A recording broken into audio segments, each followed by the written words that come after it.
rides, except the two maybe grips. I can turn.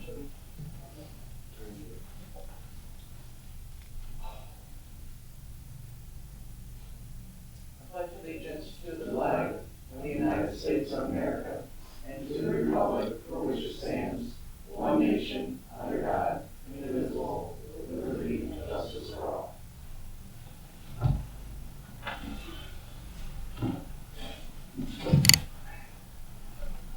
Okay, roll call. Frazier.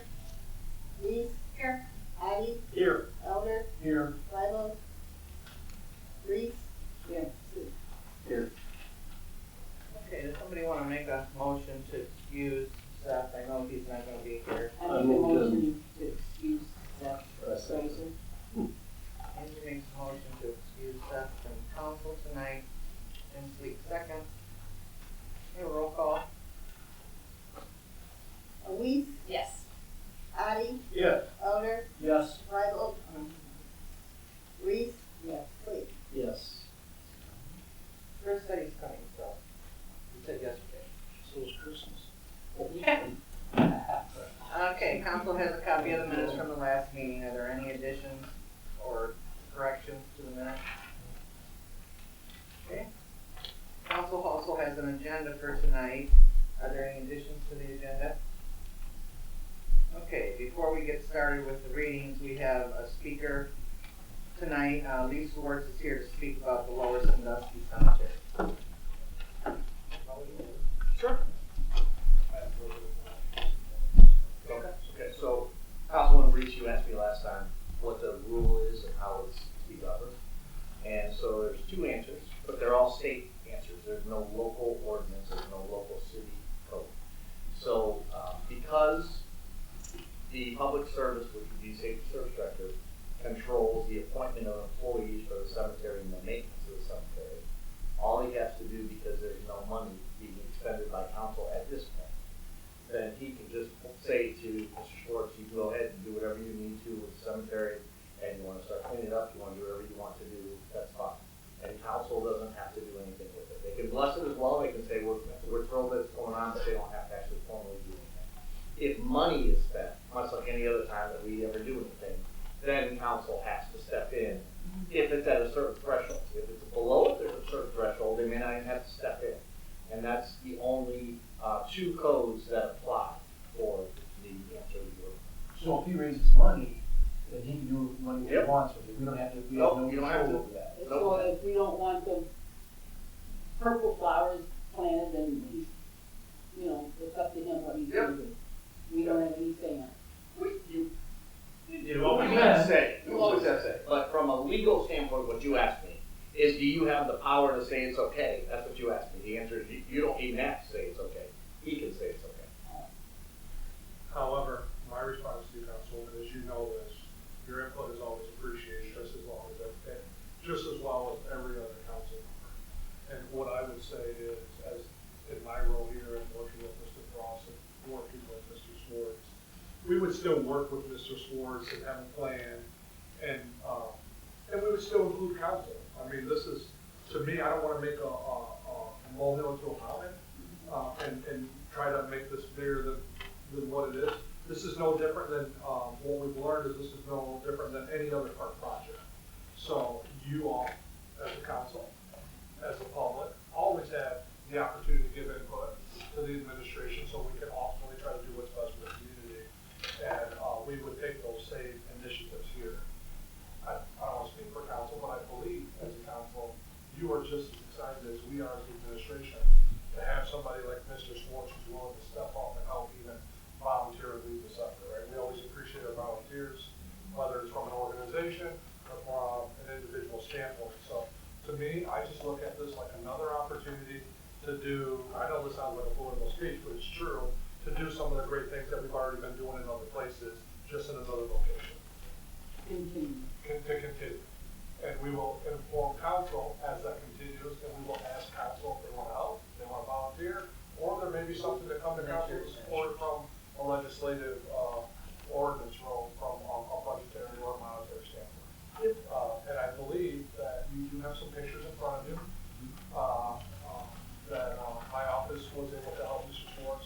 some things out and help them get some things. So with that being said, I'd like to turn it over to Mr. Swartz if you'd like to add anything in addition to what he just said. I'll be brief. You know, putting money in a cemetery and caring about a cemetery, and I mean no disrespect by still sitting, is that okay? That's fine. Okay. It's probably one of the most unvisited places that people like to go. People don't like to invest money in it, in a cemetery. Well, in this case, we owe it to all those 400 or some odd people that are still there. We owe them respect that we should give them.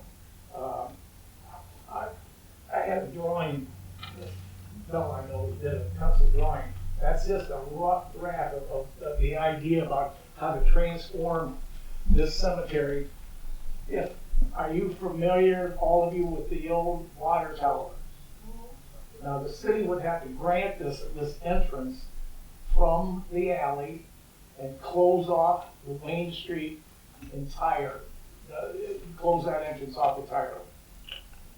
The entrance would be right where that tower was, but up a little farther, and solid ground to be able to put those 300 headstones. We can't put them in the cemetery because if we're using a guardrail of some sort, or a railing, a decorative railing, to lean those against, the ground is not going to take it. There's bodies everywhere. The job is going to be broken down into 4 phases, and it's by priority. In my opinion, all the shrubbery, the down trees that are laying on headstones, the dead trees that are still standing have to come down. Monumental job. You're going to be very delicate to go into that shrubbery because of the bodies still in there. And I'll have Mr. Waylon Garza explain what he does. This is his expertise. Phase 1, clear the area. And there's a lot to it, but I want to be brief. Phase 2, remove we have to get the city's permission to use that where the water tower was as an entrance. Can that be accomplished?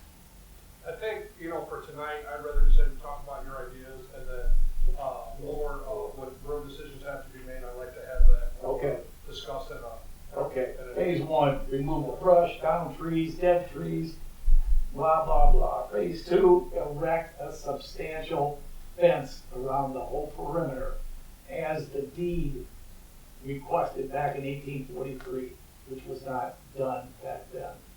Mr. Ewing also asked that a road be constructed that goes into the cemetery, to the entrance. That was never done back in the 1800s. So with this, it kind of satisfies of what he said. In those packets, you'll find history of Jacob Bogner, who did some research of the bodies that were buried there. And he only touched upon maybe 250. And Jamie also got some names that they're going to have to be cross-referenced. Phase 3, remove the headstones that are inside the fenced-in area and place them in a respectful way. And that, I believe, stand them up, set them up against a decorative railing on the inside of the fence. If you don't enclose this with proper fencing, the kids will return and they will destroy it. In the front, it would be decorative fencing to make it look nice. The back is our concern. That's where the kids are coming through. We saw a lot of entrances where they come and go. Okay, replace the headstone. Phase 4, the last part, realign the existing headstones, clean them up, and put them up right, and take care of the park, cemetery. Yeah, that's a distinction, because it's not a park. Yeah, I'm too used to saying about Veterans Park. Yeah, it's not a park. There'll be different regulations in this park. If the veterans section and flagpole would be moved near the entrance where they list all the 50 or 60 veterans. I would expect to after we do research, put everyone's name on that plaque that will be near the front entrance, to give them respect as well. People that donate, erect another plaque of some sort below listed, are those responsible for the renovation of Lower Sandusky Cemetery on blah, blah, blah, blah. People, when they go give money, they like to see their names. And I think they should have their names, or businesses or companies. I can keep talking about this. Those pictures, believe me, those do not even come close to do justice. If you take a walk around the perimeter and see those headstones inside there are men and women in that shrubbery. It's awful. But anyway, Waylon Garza, he'll explain, he would be our pick to do the phase one, the landscaping. He's not a stranger to the city. He's worked for the city often. He's my pick. Waylon? Good evening, everyone. My name is Waylon Garza. Owner of Garza Dirt Works in Garza Lane, Clerk and Clyde.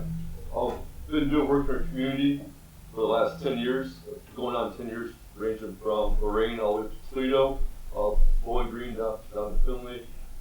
We specialize in excavation and land clearing work. I was approached by Lee to come look at this project a few weeks back. We walked it a couple different times. It's a very unique and unorthodox type of project, just because of when you drive up to the site, you see all the dead trees, all the brush overgrowth for the years that's going on. But as you start investigating further, there's a lot of headstones that are in the woods that have been knocked over. So from a land clearing point of view and a site preparation return to a green space, you get to look at what would normally be like a 3 to 4 week project would turn into probably a 3 to 4 month project. And we've done projects for the cities, for the counties. We do a lot of ditch reconstruction for the farm fields, the city, the counties that the engineer put together. And we'll stretch a couple miles, take all the trees up, reconstruct them. We've done small land clearing jobs from a half acre up to nearly 50-acre projects that span a couple of years. But we have the equipment that typically you go with 80, 100,000 pound machines. You have this, you're cutting, you're ripping, things are done, and it's out, you're out of it. With this, you got to look at it from a very different angle, as it's all handwork, it's all what they call low ground pressure equipment. Typically you're not worried about what's self-terrain object, what's going on. And at any given time, you could be working on a grave, and we don't know if people that were buried there were 3 foot deep, 6 foot deep, or if they were digging somebody hit a rock, what as deep as they're going to go. I mean, we may be working on just a foot of dirt below between us and a casket or a body. So from a approach to this, told Lee that it'd be best to start when get our best chance of any ground disturbance to start in the middle winter, like say right after New Year's, when the ground typically froze the most. We got typically 6 inches. If we're lucky, you got 8 inches, 12 inches, a foot of good heavy permafrost in the ground. Give us our best chance to get in there, get the work done, get the majority of the tree clearing, still bring in the low ground pressure equipment that would minimize any ground disturbance, and with rubber tracks, stuff that you change the ground pressure from like 10 pounds per square inch down to like 2 to 3 pounds per square inch. It's a lot of specialized stuff. I won't go into details, but there are options for this type of work, and this would be incorporated. And the amount of handwork and labor that will go involved is when you can't have the machines on site, the ground service is going to turn this into a really, I won't say lengthy project, but we will do the majority of the work January, February, and then obviously once the ground thaws out, where we can do the stump removal and green space restoration, removing the root system of the trees, so we can prep the ground for grass eating straw and get things. And if we had to, we hit a shallow rock area where we can bring some topsoil and regrade to make preparations for when they put the perimeter fence around the outside, that it's a nice green space, that we can be proud of a nice burial site for people that served our country from 200 years ago and died for what we have today. I agree with Lee 100%. There's a lot of we take what we have for granted, and we don't, we just go on about our way, and what he's proposing is a very solid thing that we can appreciate for years to come. Yeah. Any questions from you to help answer? Yeah. Do you have any, I don't know, I don't want to say like a metal detector, but like any ways of like knowing where bodies and caskets and things like that came? I walked it and I'm like, I don't know how people are going to tell without any equipment. Well, the low ground pressure equipment is our best chance of getting it. Do they make highly sophisticated? You can spend tens of thousands of dollars to do ground radar penetration testing. I'm aware they can, but we got to look at it from this is money being donated. I mean, to what extent we would do our industry best practices based on, we worked in Sandusky Avenue doing a demo house 3 years ago as an Indian burial site. I mean, if in the event we do have a sub-train, it's doing it in the wintertime, we're less likely to have any, and then we'll bring grass, topsoil back in, and with caution moving, here's that haphazard. If you see something starting to give, you just don't keep going, and disturb the subterrain, and try and be polite and respectful of subterranean conditions. That is, to get ground penetrated, you're talking. It's hard to say how many tens of thousands of dollars to get into, and I don't believe that to be necessary. At what point in time do you take your industry best practices, what we believe would be, and the best ground? If we have a real warm winter, we want to reevaluate and try to work around it. There's options that I have. If we do have a soft area, and your suggestions as well taken, but we have crane mats, wood mats, when they do like power line construction, you get real wet areas. We have a soft area, we can bring those in. I own those to help, stabilize the ground. If we have a suspected area that's giving us some potential concerns, so I do have some backup contingencies in place. I don't foresee that in January, February, but your question is well taken, and I believe with our knowledge and our time that we've been doing this, that we can minimize any disturbance to anything that would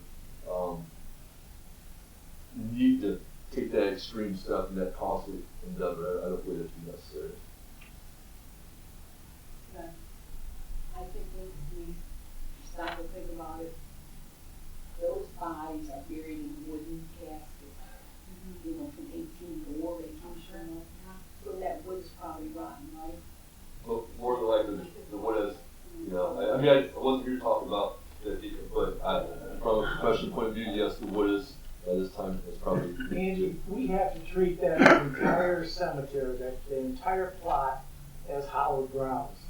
They put bodies in there that they didn't even record back in the day. So everywhere you step, there's probably stepping on somebody. We just have to treat it and name the ones that we know of to the best of our ability and with all due respect. It's all hallowed ground, every inch. So treat it as such. As such. Yeah. Yeah, because you really don't know what about it. No, absolutely not. Can I add a suggestion or just an idea, I guess? But like you had mentioned, I walked in and everything, and I saw all the headstones and everything that were in that fenced-in area, and I was just blown away about how many there were. Would it be possible, instead of leaning them on something, to maybe put them in cement or something, so that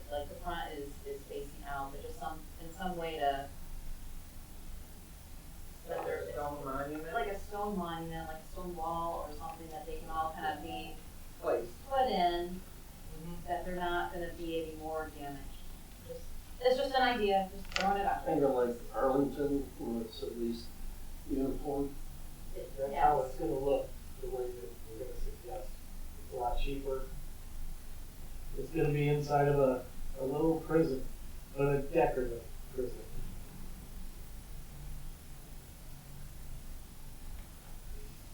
You get involved in concrete, that's why you're talking about weight.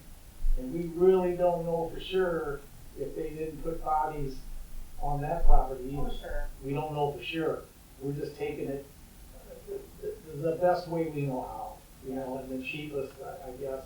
I was just thinking about how they could be best protected. Yeah, they've been like that for over 200 years, and most of them, you won't even be able to identify them. But Right. somebody was underneath that at one time, at least stand it up and just, Oh, you yeah. know, that we do the best we can.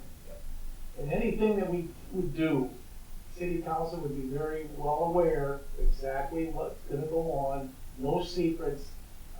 When I did Veterans Park, I contacted the commission, the three, every time I had something new in my head, told them, gave them a respect, as you will receive as well. No secrets, none. To make it easy, I report to the president of the council. And then I can just email everybody. Yeah, I don't know how to do that stuff. I don't wanna know. And then I'll close. There is two very magnificent. Just to let you know that we're not there just to cut trees to try to trim. There's two very magnificent white oak trees that were probably. I mean, there's not many left in the area. We will trim. There's some dead branches on those. They were probably there by the time people started getting buried there. I asked maybe 300 to 400 years old. Those trees would be, with utmost respect, stayed, just due to the lifespan. The truth is, I mean, they'll probably be there when I'm dead and gone and buried somewhere. Those white oaks, they say could live 600 to 800 years. I assume they were little saplings when the graveyard went in. And to give you an example, and the reason that every year in Cambridge, Ohio, this coming weekend, they have the Paul Bunyan show. They do all the if you're into tree cut forestry work, and they have this big massive white oak tree that's there, and back in the time when like 1700s, and they had the ring days and how. So the snippets of these two trees stand, and for the future to come, it's a remarkable, almost like monument itself to have these. So that there is dead trees, there's a lot of brush, growth, small stuff that needs to be done. But those two will indeed remain with utmost care and respect because they were probably there, and it's a landmark for just so you guys know that it'll be treated with the utmost respect. Thank you. You're welcome. Thank you. Anything else, Lee? There's so much, but actually, it's an easy setup project, it really is, of what to do to make it respectful again. It's not really that difficult. It's just that this project's been attempted, I don't know how many times in the last 200 years, and something has always gotten away. And I hope it doesn't. Okay. Thank you. Thank you for all that you're putting into this. Okay, our other two guest speakers canceled. So we'll move on to the reading. Second reading of a resolution to authorize the Mental Health and Recovery Services Board of Seneca, Ottawa, Sandusky, and Wyandotte counties to be the designated entity that allocates the spending of the opioid settlement funds to declaring an emergency. I think that, the director of. The board, the health board, Mental mental health Mental board. Board. Gary Challenger was here last meeting, explained everything.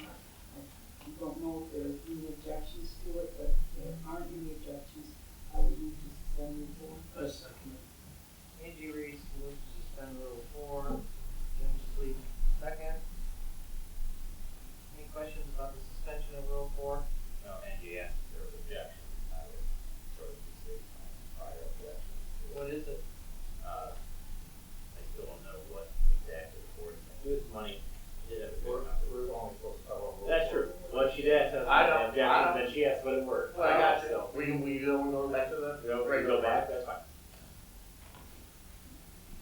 So now what do you want me to do? Just take this vote on, or on suspension of Rule 4. Well, you gotta suspend Rule 4 and then you gotta vote, and if you're not gonna vote for it and you got questions, the time to ask questions is after the suspension of Rule 4, right? Am I correct? Correct, or we would have outright started the questions before we went into Rule 4. Now we have to take care of it. Okay, roll call. Patty, Yes. Elder, Yes. Libo, No. Reese, Sweet, Yes. Weiss. No. Okay. Madam President, Yes, may I sir. make a comment? Yes? I would just like to inform council, by you not taking immediate action on this, there have been 2 people that have called my office and also called council president just this week, that I stated last week. There are people out there that need treatment, that need care. These are people that didn't have medical insurance, and as a result of council not passing this with urgency, it's preventing people from getting the help that they need in our community for services. What is your objection? I just wanted to say that. Well, I mean, Jim, are we staying on this or are we? Go ahead. Yep. Okay. Well, Mearsa has money available generally, so I don't understand, you know, if the board doesn't have a program, they need to create a program. But I didn't hear from Mearsa the other night that he had a set program he was going to do with our dollars. This is also our money, Mr. Mayor. So if we want to set up our own funding source for these people, we could. And I think we should have a larger conversation about that. Okay, In so fairness, I, Councilman, you have not reached out to my office in the last 2 weeks to have this conversation. that's true, but I did follow up with the judge and the court. And we've also followed up. Yeah. So in fairness to your response, you have, as a council member, had 2 weeks to reach out to my office to have this conversation. You have not. Well, Mr. Mayor, you heard my objections last time, and you did not bring this to my attention, or I don't think anybody else did. I will tell you that I said at the last council meeting publicly that these dollars are not quote dollars. We're not. These are dollars that were allocated to the city of Fremont through a litigation lawsuit. These dollars belong to the citizens in the community. And I also stated that city council, in my opinion, nor the administration in this city, has the experience or the knowledge of the resources in the community, and that the Mental Health and Recovery Services Board, who sought a levy from the taxpayers, are the best people in the position to make sure that the people get the services and the treatment that they need. What I'm sharing with you, Mr. Councilman, is a fact. The fact is this. And If I they could have the finish. levy, they have the levy, they Sir, have dollars If already. I could finish, please. Thank you. What I'm sharing with you is when I spoke with Council President Hacker, her and I took a call this week, okay, from 2 people that needed treatment. What I'm saying to you is they did not get treatment. They are in the process due to the city council president taking a phone call at 10 o'clock at night to try to get somebody help that needed help. In my opinion, going way beyond her call of duty as a council member, but taking that initiative. What I'm also telling you is those dollars that you have the opportunity to vote on, these aren't dollars that the administration is looking to just give to any entity. The administration is looking to have the best people in our county, the Sandusky County Mental Health and Recovery Services Board, give them the opportunity to make the decision, which is the same decision that the Sandusky County taxpayers voted on, which is why they supported the levy. The levy was not for Mayor Sanchez to disperse these dollars, not for Councilman Lible to disperse these dollars, but for the Mental Health and Recovery Services Board, the experts. So I don't understand why here tonight, the City Council is so reserved on making a decision on a lawsuit or litigation that the administration stepped up to get involved in, for the city to be involved in, for the people in this community, not just for us as elected officials. These dollars should be given to the Mental Health Board, and they should have the authority, and this council should have passed that last night. And I'm disappointed that the council didn't pass this tonight, because these are dollars that our kids and families, I'm not minimizing this. I'm serious about this because it's a real issue in our community. You're an attorney. There are families here that are struggling with resources. And the fact that you didn't take action to support that is disappointing because you think the judge needs to have an input. We had 2 weeks ago for Judge Berdinsky to give his input. A conversation took place. You stated, Councilman, at the last council meeting that you wanted to hear the judge's opinion.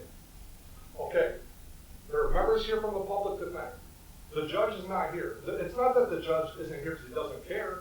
The judge clearly cares. The judge is doing his job every day in the bench, and the judge has the authority as the judge, just like you do or I do, as members of the public do, to have access to those dollars. And that's why I'm so passionate about it. I'm not trying to come across disrespectful, but when I take calls at night from families that can't afford help, and there are families in our community that need these dollars, and we have these dollars, and we're not making a decision to get this to the best people, this is government slowdown at its finest right here. That's an example tonight. I disagree with you. The mental health levy has a levy. They have dollars they can do stuff with. I agree with I you. walk across the street amphitheater, you'll see Narcan.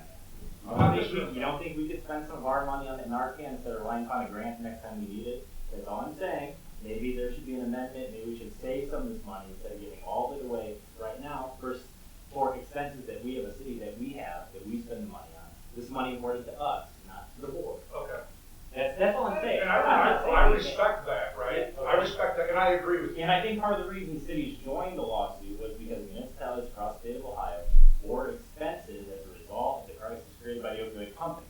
This money is supposed to help make us whole, and it's future looking. So we're going to have future expenses that we don't know because this crisis isn't over, and we're just giving all this money away when we don't know what expenses we're going to have. So, Okay? And I just said, as an example, that's just one example. I don't know the other expenses the police have, that fire might have, that are on our books that we could use this money for. can I ask you a question? That's part of what I'm saying.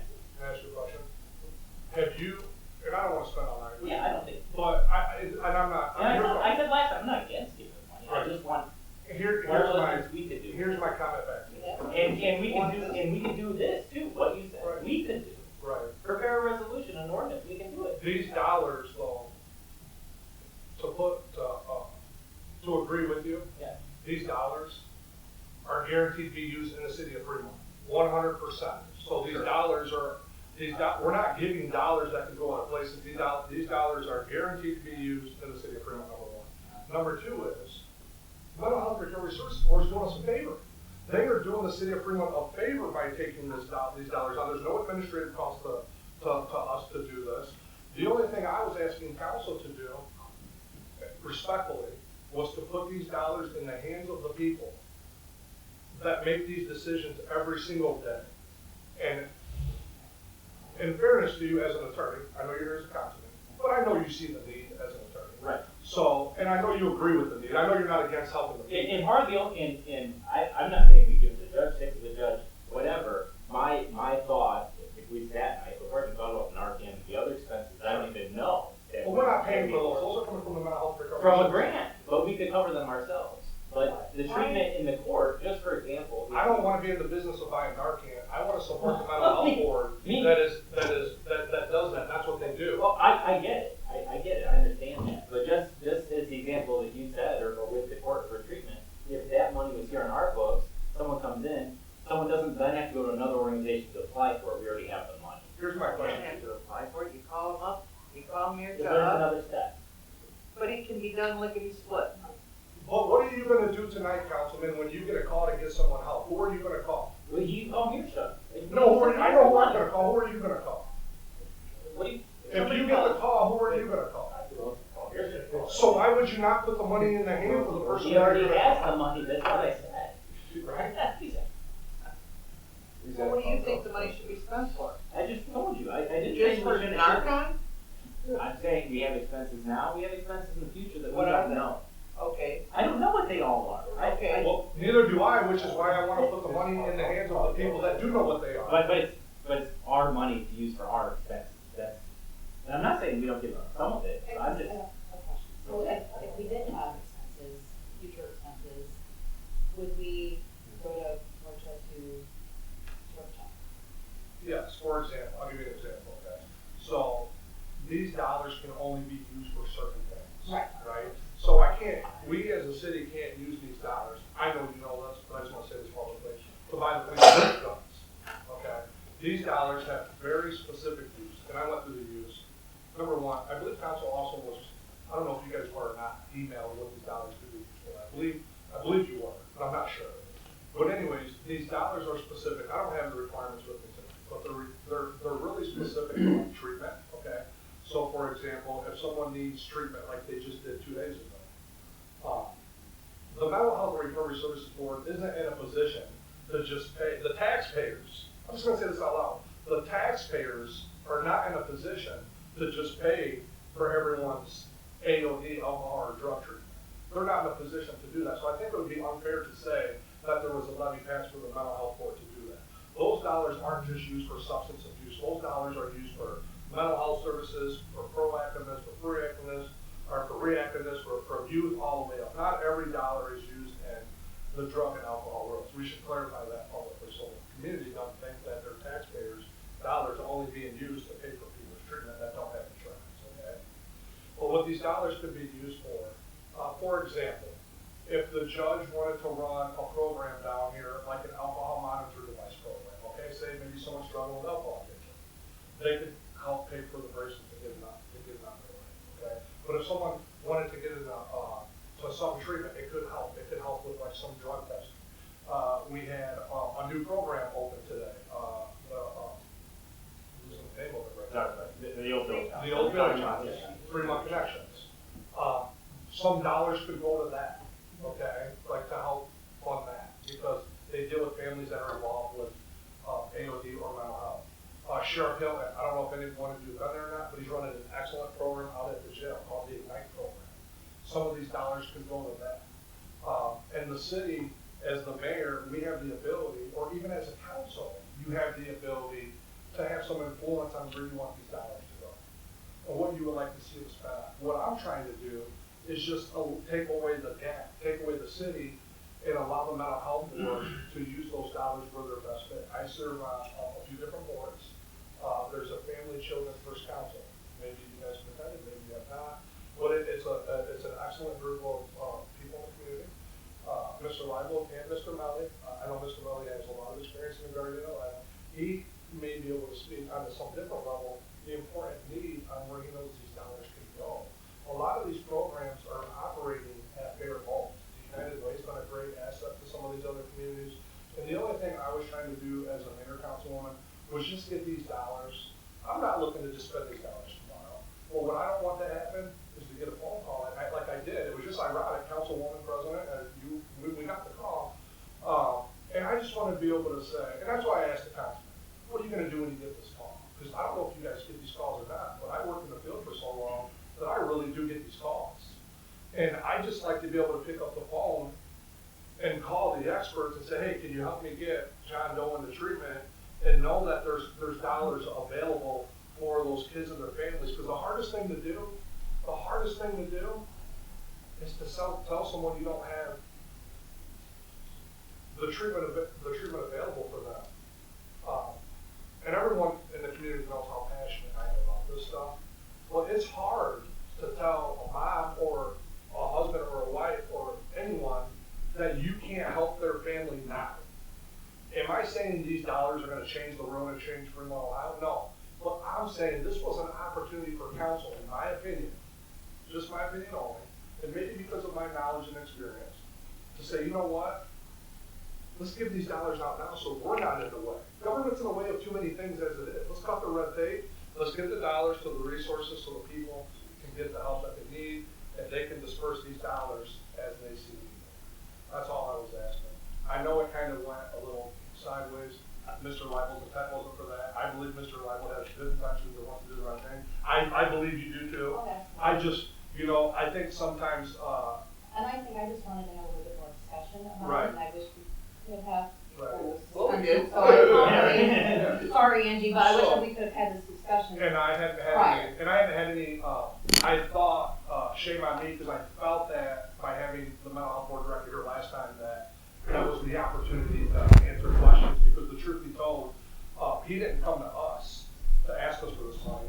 We went to him and said, I went to him and said, hey, would you be willing to assist the city with this? And I've had some of those conversations with some of you individually, including this one. So I was just looking, this is just an opportunity to get the dollars to the people that should have the dollars. Do you disagree with me? No, I understand From your role? But I don't have a voice neither do But I I. understand exactly what you're saying. Can I say something? I would say as a guardian ad litem, do you remember what it was like that families took a fork to go get what they needed and they had to pay? Yeah, but absolutely, as I said Okay. last time about Fremont Connections not being charged. Yeah, so I have nothing further. Thank you, Mr. Livo. Okay. If there was a question that I had on this or any other subject, like cemetery or anything that I knew that we were gonna vote on tonight, I would have looked for that person and said, what's going on with this? I would have called Mayor, explain this to me. I would have called the mayor, hey, tell me, where's this money going to? Where is this money coming from? Where is it going to? And how do we know it's going to be used for Fremont? She had done it before the meeting, that way you come to the meeting, and you can even discuss it here in the meeting, help with the better knowledge of what you're asking. Well, I think Madam President did that, and in defense to the Councilwoman, Councilwoman Reese, I don't think that she did just not ask. I think that maybe she was just looking for a better understanding and explanation. I think what she was saying was, hey, if we could have had this conversation before this, then I may have a better understanding. But last time, she's saying, hey, I just learned of this information from one. I'm just taking it all in. And tonight, the conversation just happened too late after the vote from what I hear. And we'll vote on it at the third reading. It's not ill intent or no one's, the last meeting, to be honest, I think the only concern with the last meeting was Mr. Lipo's concern, which I thought was valid, and I respect the judge too. I think Councilman Lipo was just saying, hey, listen, I'm not against this, but let's give the judge an opportunity to have some input. Well, in my opinion, I thought that happened because I know that there was a conversation that the judge was involved in. And the judge isn't even against this. He just wanted to have the discussion, no different than Mr. Lipo. I seem to be a little bit more passionate about this because I understand the need, and I'm just trying to get the money to the resources that can help the people meet the need. That's it.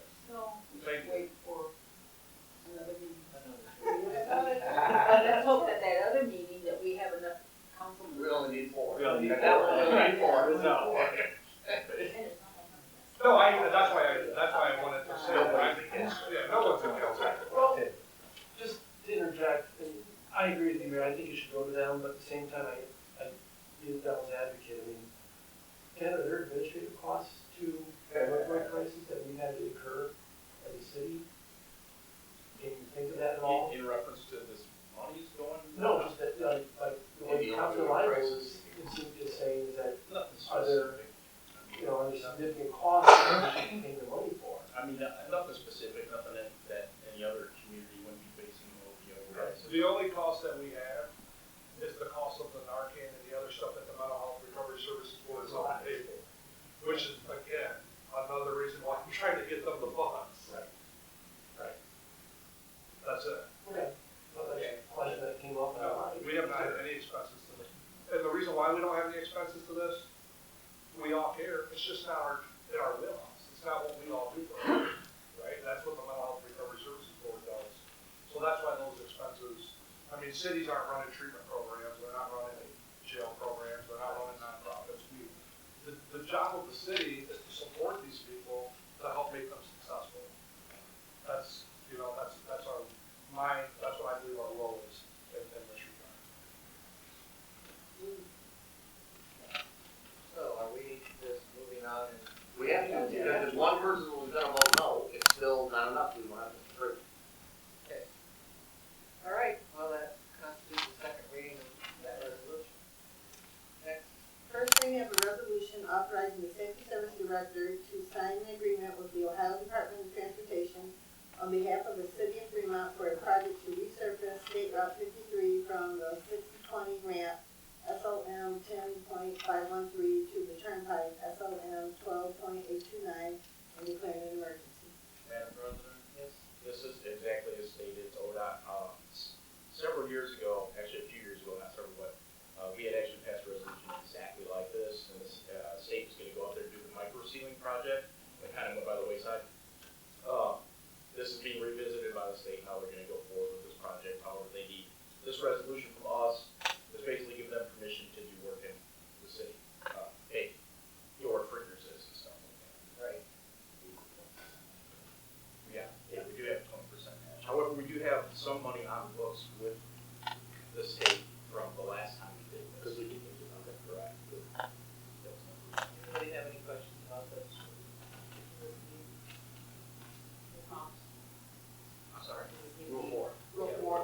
Move to suspend the rules. I'll second. Jim Sleep moves to suspend Rule 4, Christina Waite second. Any questions about the suspension of Rule 4? Roll call. Elder, Yes. Bible. Yes. Reese. Yes. Sleep, Yes. Weiss, Yes. Patty. Yes. Move to adopt? Second. John Elder moves to adopt, Chris Weigel second. Any further comments? Roll call. Bible. Yes. Reese, Yes. Sleep, Yes. Weiss, Yes. Patty. Yes. Elder. Yes.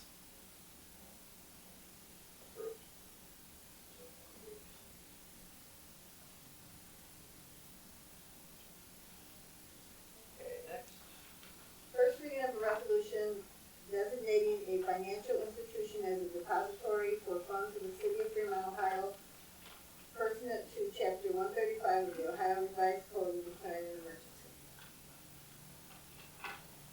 Madam President, if I may, just really quick, Mr. Rawls is not here to speak on this obviously, but, I'm assuming that you all read the email that he had written in reference to this? Okay, I just wanna make sure that it basically he's, I don't believe he's switching financial institutions, but he's allowing the city to do this with the tuition. If there are there any questions on this? Okay. I didn't look up the ORC section. I did not either. Okay. The answer to that, I did not. It basically, what it does is it looks like you're allowed to designate a bank, and you have to designate a Okay, bank. alright. That's what I have. Alright. That's just from reading that one. I did not look at it closely. If there aren't any further questions, Mr. Lible, Thank you. I would, suggest we suspend Rule 4. Second. Angie Reese moves to suspend Rule 4, John Elder second. Any further questions on suspension of Rule 4? Roll call. Reese, Yes. Sleep, Yes. Weiss, Yes. Patty. Yes. Elder. Yes. Bible. Yes. Move to adopt? Second. John Elder moves to adopt, Chris Weigel second. Any further comments? Roll call. Sleep, Yes. Weiss, Yes. Patty. Yes. Elder. Yes. Bible. Yes. Yes. Approved.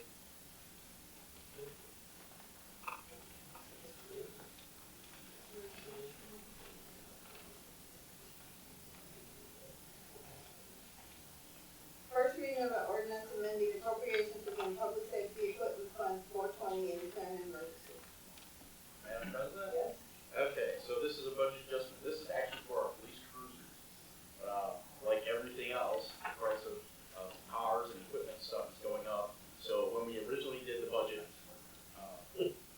back towards the first of the year, we had allocated a certain amount of money that it doesn't equal what the cruisers are gonna cost. So we need to put more money into that so that we can actually get the equipment and cruisers that we need. I would ask that we suspend Rule 4 so we can get our contract before the prices rise again. Sure. How many cars? Okay, I thought it was like And equipment, it's not just cars, it's cars and equipment. I move to suspend Rule 4. I second it. Jim Sleep moves to suspend Rule 4, Angie Reese second. Any questions about the suspension of Rule 4? Roll call. Weiss, Yes. Patty. Yes. Elder. Yes. Bible. Yes. Reese, Yes. Sleep. Yes. Move to adopt? Second it. John Elder moves to adopt, Angie Reese second. Any further comments? Roll call. Weiss,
it was done at a little earlier during the day.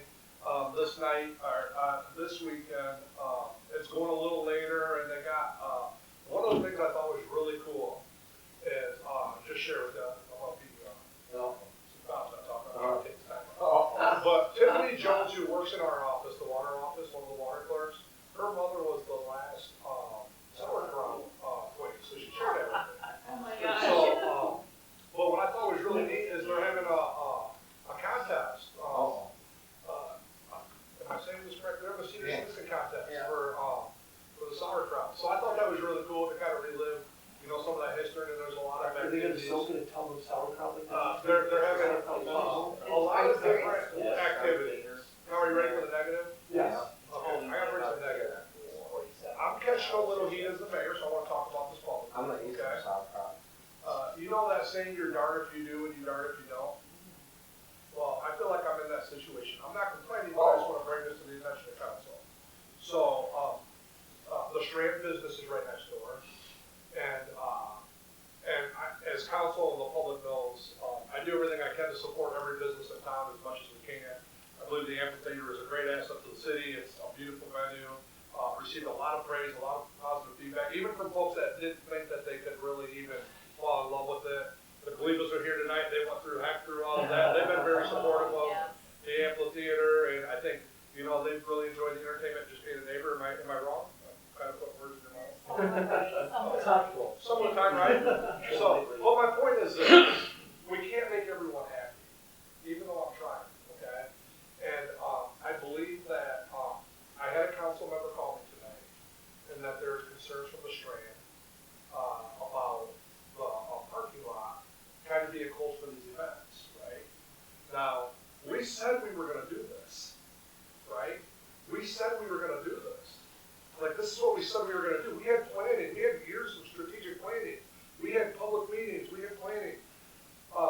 It's not that I don't wanna support any business, the Strand, or we don't overly support the Garrison over one of the, I want every business to succeed in Fremont, in downtown, we all do. But I'm in a conundrum, but we gotta move forward with what our plan was, and our plan was to have these events and have these festivities, and that's gonna include closing the parking lot down. I know, Mr. Frost, you're taking some calls, correct? Absolutely. Are you talking about the parking lot? Yeah, right behind the amphitheater. Yes, because that's a public parking lot. And I'll say this publicly because it's been a concern, okay? And the other thing that's been a concern is, I don't want such a positive thing to turn negative, right?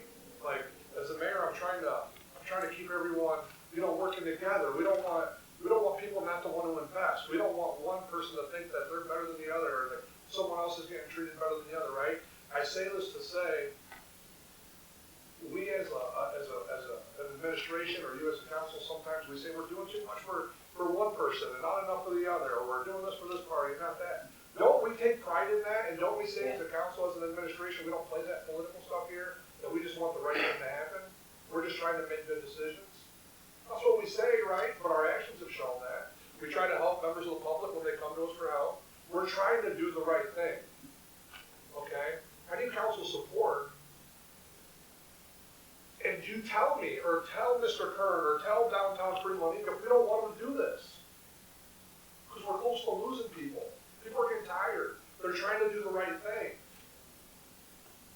Do we want to continue with what we're having happen in downtown? I want to continue it. I don't even think that we've reached our point. But I need council's support. I need Mr. Keller's support. Mr. Mayor, can I say something? You can. I do believe that you can get the support from the people. I just feel like there are some little things that need to be tweaked. We weren't in support of this stuff at the beginning, but we are now. We just feel like some things just need to be tweaked a bit.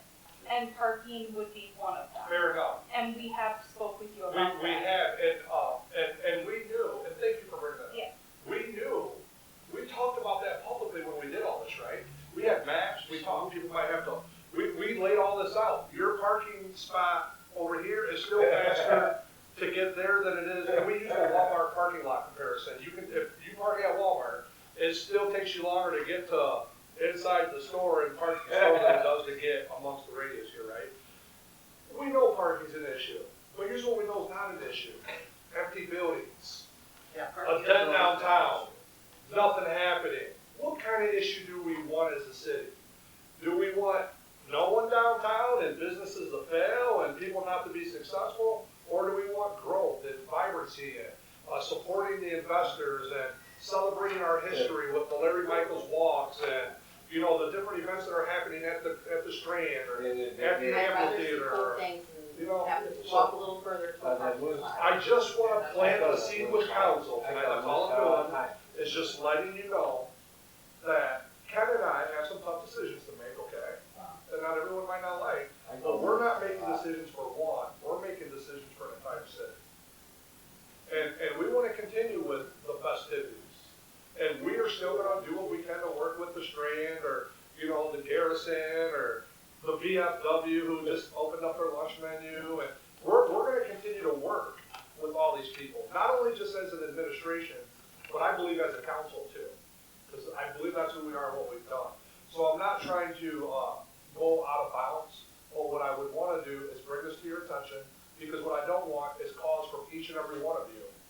If you have something to say, say it now, so I know. So we're all talking publicly.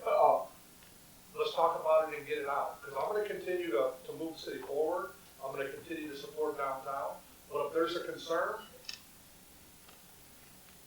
I just ask that you share it so we can talk about it publicly. If there's not, then the city administration is going to continue in the same path that we have brought with the plan to council, with downtown and the events, and we're going to continue to support the same way we did the last 4 years, and hope to grow bigger and better and bring new events. And your input, the public's input, is always valued. We want to know. I want to know what you think. You guys are here, so I like to call on you because you're good co-signers, because you know when you call me, I get back. You do. You know, so, and I try to help. Yeah, and it's, you know, it's a matter of people being cognizant that there's actual residents down. Sure. You know, and believe me, we want more parking. We want more parking. And that's in the plan. It just can't all happen overnight. We just don't want a street closed off, you know what I'm saying? Like, don't close the street off, we gotta be able to get up and down the street, you can't close it off. Okay, and sometimes that's hard, right, when you're doing these events, because you're trying to, it's kind of like, and that's what I'm saying, like, whether you like it or respect it or don't like it, it's hard because you're trying to utilize the parking lot space, so you're trying to keep everything confined, and you want kids safe. Kind of like when you, I'm not comparing it to Toledo, but when you went down to Toledo, they put those things up in the road, in those residential areas, and during those times, it's more of, I know you can appreciate this even if you don't like it, because you know I'll tell the ugly truth and not a pretty We one. understand. But I don't want someone to get hit by a car, Right. right? And we just want to make sure people are safe. So we try to barricade these sections off. We try to do it. We try to announce it. We try to make sure. And that's why I'm saying, do we want it or not? Because you can't. If you either can do it or you can't do it. You know, it's kind of hard with. If you're down there, there's people everywhere, right? So when you have 3,000 to 5,000 people, which is just crazy. I can't. I'm still happy that's even happened. There's a lot of people. We have to close off streets sometimes. Now we try to close them off not during business hours. We try not to do more than one day at a time. But just one example, we want a sauerkraut festival. We want to be like, you know, Old Carver with this apple festival. They shut their whole town down for 4 days. You know, they shut their whole town And down. you gotta walk hard to get to it. That's why I ask, do we want it or do we not want it? But they still That's why go. I asked the question, They still go. Right. right? So, Well, do you guys get where I'm at as council? I have a concern that we talked about before, is that parking lot to the side. I don't know if that's the line the Kellers are talking about or not, and I said, I recommended that be turned into handicap only because we have Well, people that sometimes, complain. sometimes that parking lot, for example, that's used for the festivities. So they try to block off the street behind it, which is their street, to allow the handicap access to be back there. Every event, and just to say this to the public, all of these events are, the safety service director don't give himself enough credit. But these are all planned out by him with our department heads and downtown Fremont Inc. Christy Bilger helps map this out, and they work with the city department heads and the safety service director to put the best safety plan in place. What the public needs to to realize is, as we're doing these events, we still have to have evacuation plans. We still have to make sure that an EMS and a fire truck can get through these things. It's not like people are just walking down there with orange fence just blocking things off. They try to do it, you try to be cognizant of the folks with disabilities and things like that. And it's like, and Denny, here's what I will tell you. You brought some good ideas, honestly, you have. But there's no perfect plan. Because what might be good for me isn't good for you, or what might be good for you isn't good for me. So they try to be mindful of these strategic plans and look at it holistically and touch a little bit of everyone, making sure that families have, there's a lot to it. And I just don't want, as a city administration and council, I just don't want us taking off our mission because of a few concerns. I'm not saying we shouldn't work through them. Right. I'm just saying, we got to stay on. Well, and I would ask downtown Fremont why you would put a food truck in a parking lot, unless it's utilities or whatever, you take up 4 spots. Where the utilities are at. And there's no other place or There's electric 6 generator. places to plug in food trucks along There's Arch some Street. Spots for parking too, then you got a front loader there too, or downtown. We don't need no damn spots for parking, guys. There's enough parking to make all this happen. We've been closing parking lots for years. Handicap. I'm not sure all the handicap parking is used all the time. I can probably point out some that are only used occasionally. Well, I know during the mayor's conference, that was one of the concerns that. I mean, I'm not saying you have enough there. I don't know that. You know, senior citizen says it wasn't close enough. There's no close place to park during the mayor's conference. Well, and it's Or The mayor's concert. The mayor's concert. yeah, exactly. And one other thing that you can recommend to Christie, I wish there was a sign. I know we have to watch. a sign. Something that tells upcoming events. Oh, You know, I know we can't have an electronic sign because that's against, what do you Like a call bulletin board, like they it? have at the Architectural fair, review, like they have at the fair. Something that says, hey, event tonight, so-and-so band. Oh, sure. I think that would be kind of a cool idea. Don't you have that on the drive into Front Street, you know, where the flowers Well, are? yeah, those are rental signs, so people can put signs there, oh yeah. And there are frequently signs there. I understand exactly what he's saying. That might be something for the future for the amphitheater. Or parking situation, when I used to go to the TMACOG meetings, and I was always talking about how wonderful we all are. Didn't want you back, by the way, but go ahead. Anyhow, I remember the one time I said about what we were doing in downtown Fremont, we had so much business going on, and we have restaurants, and we have this and all that, and the one guy sitting over there, and he says, there's no parking. Great, that means that we've got people coming in, taking up that parking space, because they're going into your restaurant, into your business store, your uniform, whatever it is. So if we don't have enough parking. Well, everybody always wants to park at the front door, that's right. fair. Why can't I mean, we all try to do that. we Yeah. always try and get there, you know, right there. This goes back to what the mayor alluded to earlier, the plan. We spent years planning this, and that parking lot was meant as mixed-use space for events. That was Absolutely. because of the footprint, we tried to It was combine- designed into the project when it was designed. So if you look at all the parking spots up along the fence, every 2 parking spots, there's I don't know, it's 2. There's a hookup for a truck, yeah. 220 electrical outlets meant for venue type atmosphere, so that maybe smaller events, the parking lot could be used, but it was always intended to be expanded for bigger events. And that's why the amphitheater's laid out the way it is.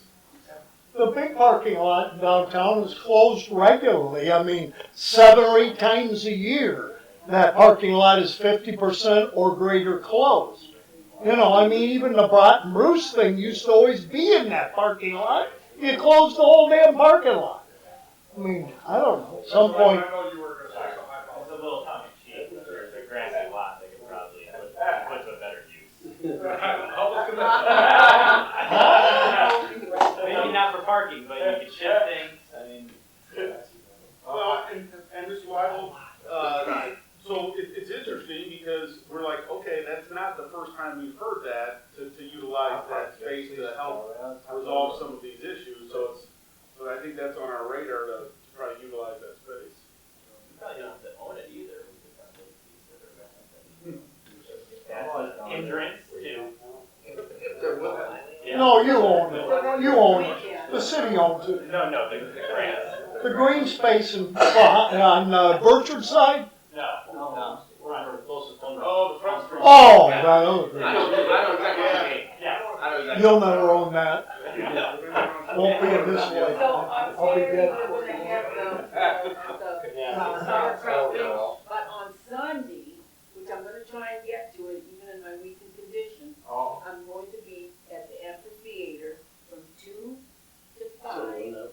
Mr. 2 to 1. Slate, would you please? Yes, I do have, Conway Twitty, we lost him in 1993. He had more #1 hits than anybody in the music genre at the time. 5 decades of #1. His son will be with me and my band Sunday at an amphitheater in downtown Fremont from 2 o'clock. Our band goes on at 2. We'll probably bring him on around 3 or so. Free concert, great memories of Conway, and I'd love to see everybody come out. I'll be there. Will there be plenty of parking? Yeah. Matter of fact, park at Angie's, and she's got a shuttle. Love to see everybody there. And thanks for everybody's cooperation on that. I appreciate it downtown. Jay, last word. Jim, please, or Jim, Well, you have yeah. anything? Just real quick, I had the distinct pleasure of going to the grand opening of Fremont Connections today, and it's a supervised visitation facility, and the work that was done in there is amazing. The fact that it's available to our community right now, the plan is for it to be open 7 days a week. There's 14 counties I've worked in where I've never seen 7 days a week, so it's a pretty big deal that we have it. And the fact that they're not gonna charge any money for people to have the exchanges for the time there is a big deal, because it used to be cost prohibitive for a lot of families to go there and have to pay $20 each time. So it wasn't just 20 for the visit, it was 40 for the visit. And families didn't have that, so they would have to go visit at the Sandusky County Department of Job and Family Services. So the fact that they can come in and out for free is a huge deal, and it's amazing. And the environment is going to be, nothing to knock what it was before, but the sterility of the old environment versus the new vibrant environment is going to be amazing for the kids and for the family. They even have an autism room, which I thought was amazing, a sensory room. That's really, really good for our community to have, and it's going to become an asset. And having been in Hatford's house in Tiffin, which is also a supervised visitation facility, which is also amazing, the people are fantastic. They can't always be open, #1, and because Fremont was closed, there were lots of families that had to go all the way to Tiffin for that. And so I was just really impressed overall. The energy level is really good. Danny Ward is there, Amanda's wife, was the one that gave me the tour, and it's just great. So since there was some level of negativity, I thought I'd bring out a little bit more positivity, but I did love the spirited debate, because as an attorney, it's fun to get a little bit. That's all I have, my president. That's Jay. Okay, my roster's got to be on and play, and the Tiger I beat the Cleveland Guardians Saturday. Oh. Yeah. Yeah. Anybody else? Motion to adjourn. Okay. I second.